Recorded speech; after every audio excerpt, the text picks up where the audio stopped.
Queridos hermanos de la Iglesia de Calle La Rioja, en Santa Fe, es un gusto muy grande para mí poder compartir este tiempo con ustedes. Le agradezco a todos los hermanos esta invitación. Y quiero enviarles una vez más un saludo muy grande aquí desde Zárate a toda esa querida y amada iglesia que tanto nos dio a la familia Elisa, también a todos mis familiares que están allí. Esta es una semana muy especial para la cristiandad. Estamos en la Pascua, viviendo tiempos también muy especiales en todo el mundo. Realmente Dios creo que le está hablando a todo el mundo a través de esta pandemia que nos obliga, por una cuestión de emergencia sanitaria, a estar en casa, a aislarnos, pero también un tiempo para estar en familia y para tener más contacto con nuestro Dios. Agradecerles por poder ingresar a sus hogares y tener un tiempo de meditación en este jueves, donde vamos a celebrar la Cena del Señor. Seguramente en muchas iglesias ustedes lo habrán hecho o lo harán, porque fue un día jueves en que el Señor instituyó en su última Pascua la Cena del Señor. Quiero invitarles a meditar en un tema, en esta breve exposición, que tiene que ver con el nuevo pacto. Para eso le invito a abrir su Biblia en el Evangelio según San Mateo, acompáñeme, capítulo 26, verso 17. Dice así la palabra de Dios, Mateo 26, 17, el primer día de la fiesta de los panes sin levadura, vinieron los discípulos a Jesús diciéndole, ¿dónde quieres que preparemos para que comas la Pascua? Y él dijo, id a la ciudad a cierto hombre y decidle, el maestro dice, mi tiempo está cerca, en tu casa celebraré la Pascua con mis discípulos. Y los discípulos hicieron como Jesús les mandó y prepararon la Pascua. Cuando llegó la noche se sentó a la mesa con los 12 y mientras comían dijo, de cierto os digo, que uno de vosotros me va a entregar. Y entristecidos en gran manera comenzó cada uno de ellos a decirle, ¿soy yo, Señor? Entonces él respondiendo dijo, el que mete la mano conmigo en el plato, ese me va a entregar. A la verdad, el Hijo del Hombre va, según está escrito de él, mas ay de aquel hombre por quien el Hijo del Hombre es entregado. Bueno le fuera a ese hombre no haber nacido. Entonces respondiendo Judas, el que le entregaba, dijo, ¿soy yo, maestro? Le dijo, tú lo has dicho. Y mientras comían, tomó Jesús el pan y bendijo, y lo partió, y dio a sus discípulos, y dijo, tomad, comed, este es mi cuerpo. Y tomando la copa y habiendo dado gracias, les dio diciendo, bebed de ella todos, porque esto es mi sangre del nuevo pacto, que por muchos es derramada, para la remisión de los pecados. Y os digo que desde ahora no beberé más de ese fruto de la vid hasta aquel día en que lo beba de nuevo con vosotros en el reino de mi Padre. Y termina el verso 30 diciendo, y cuando hubieron cantado el himno, salieron al monte de los olivos. Y por supuesto, el relato sigue. Este momento en la historia de la vida del Señor es tan importante que lo encontramos en los tres evangelios sinópticos, Mateo, Marcos y Lucas, y también en el cuarto evangelio de Juan. Hay muchos detalles y los eruditos incluso no se ponen de acuerdo para poder encajar en este rompecabezas muchos detalles que tiene cada uno de los evangelios. Desde ya nos llama la atención ese debate de algunos eruditos donde consideran que esta cena no se produjo el día jueves por la noche, sino más bien el martes. Pero la mayoría de la doctrina tradicional coincide que fue justamente por los hechos que sucedieron después, inmediatamente después, el día jueves por la noche. Nos llama desde ya, por supuesto, la atención el hecho de que el Señor haya establecido una serie de indicaciones un poco extrañas acerca del aposento alto, incluso diciendo verán a un hombre con una vasija de agua, algo ya de por sí extraño en aquella cultura, por detalles que no hay tiempo para explicar. Seguramente el Señor quería preservar la intimidad de esa reunión antes de ser traicionado y entregado. Los distintos evangelios nos informan que estuvieron allí reunidos y por supuesto comenzó, entre otras cosas, esa lucha que siempre hubo entre los apóstoles de quién sería el mayor en el reino de los cielos.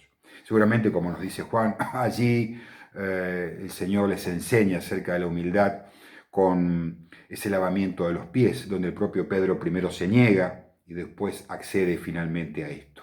Es un momento de muchas enseñanzas. Lo tal vez impactante es cómo estaban sentados, cómo compartieron, esa última Pascua, comieron las hierbas amargas, siguiendo toda la tradición de la Pascua judía, cantando los himnos oportunos para ese momento, comiendo el Cordero Pascual, compartiendo también, como veremos, el vino. Pero en medio de eso hay una frase que el Señor comparte, que fue seguramente una bomba para ese momento, y fue cuando el Señor dice de que uno de ellos lo traicionaría. Cada uno de los discípulos reacciona con una pregunta retórica: ¿seré yo, Señor? ¿Seré yo, Señor? Como diciendo, no puede ser, yo no puedo ser bajo ningún punto de vista. Hasta que llega la respuesta, o la pregunta, mejor dicho, en el apóstol, en el discípulo Judas, y vemos que hay un diálogo allí, nos dicen los evangelios, entre el Señor y Judas. Tú lo has dicho, lo que has de ser, hazlo pronto. Los otros discípulos no entendían muy bien esto, seguramente habrán pensado que Jesús le estaba encomendando otra tarea. Lo cierto es que Satanás había entrado en el corazón de Judas, y Judas allí se disponía a abandonar esa sala para consumar la traición. Luego se produce más adelante esa conversación y confrontación entre el Señor y Pedro, donde él le dice que luego que el gallo cantara, Pedro lo habría negado ya 3 veces. Y el relato continúa. Pero yo quisiera centrarme en algo que el Señor celebra allí y que es tan importante que el propio apóstol Pablo lo reitera en su carta a 1 Corintios capítulo 11, en un apartado especial. Y de eso justamente quiero detenerme, y es hablar en este pacto, en este nuevo pacto. Porque eso es lo que va a celebrar, y esto tal vez es lo más importante en toda esta noche, en toda esta reunión, antes que Él sea entregado y antes que Él muera en la cruz. Mientras pensaba en esta palabra, nuevo pacto, me recordaba, venía a mi mente reminiscencias de mi época de estudiante, y me acordaba de un conocido profesor, un jurista, tal vez uno de los escritores y jurisconsultos más brillantes y más importantes, no solamente de Santa Fe, Argentina, sino de toda Latinoamérica. Me estoy refiriendo al doctor Jorge Mosset Iturraspe. En uno de sus libros, La teoría general del contrato, él, citando a jurisconsultos romanos, hablaba del iter contractus, es decir, del camino al contrato. Cuando hay un pacto, hay todo un camino previamente, donde las personas y las partes se conocen, van negociando, dialogando, consensuando, hasta que luego prestan una declaración de voluntad y el contrato se consensúa, se consuma, se produce, generando efectos, obligaciones, entrando en vigencia. ¿Saben? Eso es lo que en cierta manera sucede aquí. Tenemos un pacto que se celebra en esta noche, pero vemos que este pacto tiene 4 momentos, donde en la Semana Santa hay 3 momentos importantes, pero esto comienza con un momento más antiguo, que es en el Antiguo Testamento. Este pacto, este nuevo pacto, fue preanunciado por los profetas del Antiguo Testamento, ya por Jeremías, entre otros, 600 años antes de Cristo, donde Dios le dice a su pueblo Israel que él haría un nuevo pacto, para diferenciar de ese pacto que había hecho con Moisés. Cuando hablamos de nuevo pacto, la palabra nuevo que se usa aquí en el Nuevo Testamento se refiere no solamente a nuevo en el tiempo, sino que es un pacto diferente y que es mejor. Eso se refiere en el griego allí el término nuevo. Este pacto fue entonces preanunciado proféticamente por los profetas Jeremías, Ezequiel y otros en el Antiguo Testamento, pero vemos que en esta semana, el día jueves por la noche, es celebrado por el Señor Jesús. Es consumado el día viernes y entra en plena vigencia y vigor glorificado en el día de la resurrección.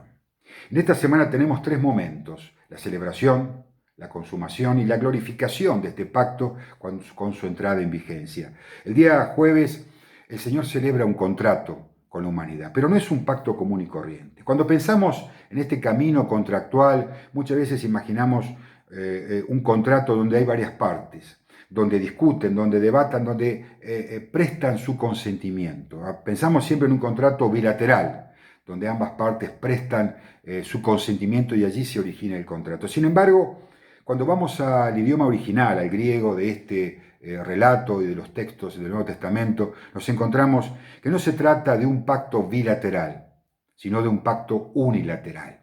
Hay dos términos en el griego, entre otros para el término pacto. Uno es el término sinteke y el otro es el término diateke.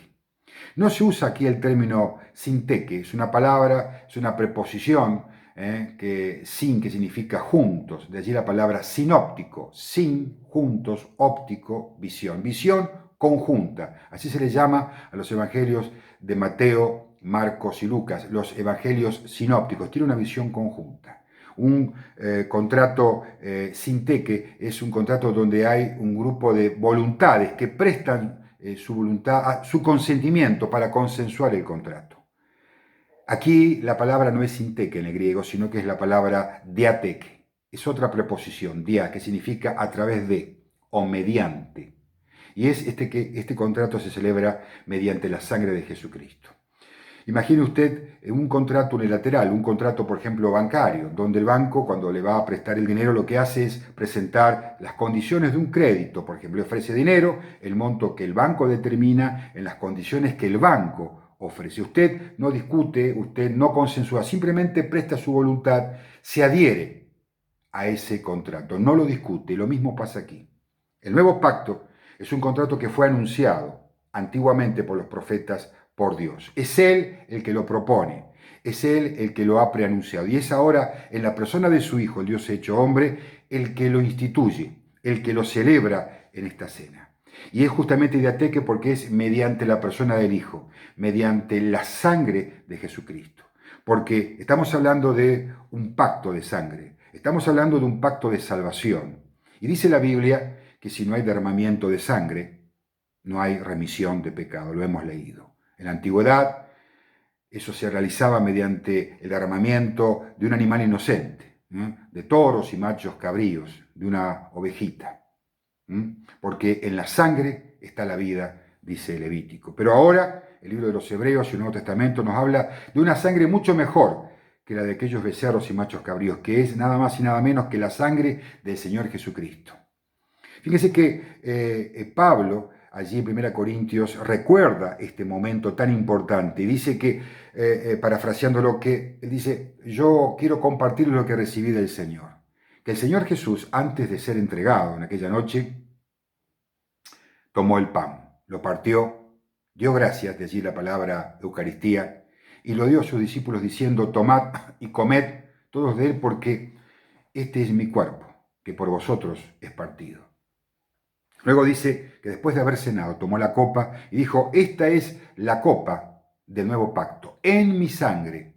Todas las veces que la bebiereis, lo hacéis en memoria de mí, haciendo un recordatorio por mí. Y luego Pablo termina diciendo, cada vez que tomen este pan y tomen esta copa, la muerte del Señor anunciáis hasta que Él venga. Entonces, este pacto se hace mediante la persona de Jesucristo, mediante la sangre, que se consuma al día siguiente. Se consuma el día viernes, allí cuando Él fue crucificado, entre las 9 de la mañana y las 3 de la tarde. La consumación de este pacto con su sangre. Fíjense, mis queridos amigos y hermanos, que el hombre no hace nada. Es Dios el que lo preanuncia. Es Dios el que lo celebra y establece las condiciones, un pacto incondicional. Es Dios el que consuma este pacto mediante el pago del precio del pecado del hombre, que es el derramamiento, la sangre preciosa del Señor Jesús en la cruz.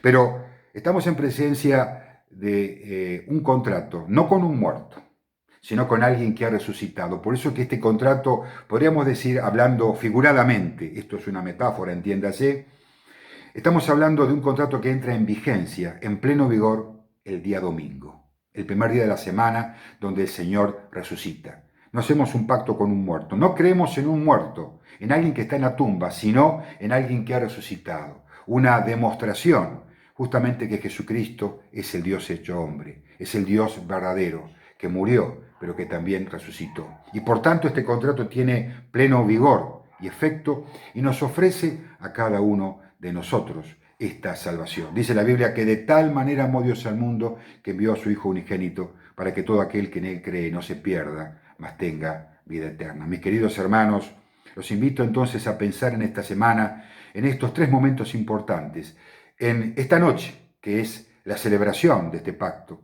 con la última cena y la institución de la Cena del Señor. Mañana en pensar en la consumación de ese pacto, pagando el precio del pecado del hombre, con la muerte del Señor en la cruz, cruenta por cierto. Y el día domingo, en pensar en esta doctrina fundamental que es en la resurrección, donde allí entra en pleno vigor este pacto, porque si no, vana es nuestra fe, diría Pablo. Estaríamos creyendo en un muerto y el Evangelio sería una mentira. Sin embargo, no es así. Cristo ha resucitado.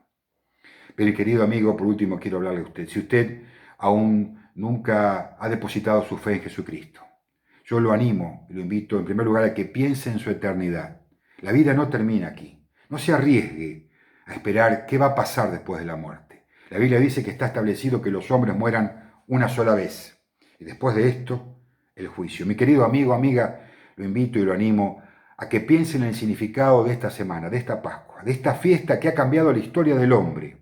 A que piense en este pacto, este nuevo pacto, diferente al antiguo, preanunciado en la antigüedad por los profetas, celebrado por el Señor Jesús de forma unilateral, consumado el viernes y entrando en pleno vigor con la resurrección, lo que le da la plena autenticidad a este pacto. Dios nos ofrece esta salvación y como justamente depende de Él y Él ha puesto las condiciones, esta salvación no se pierde.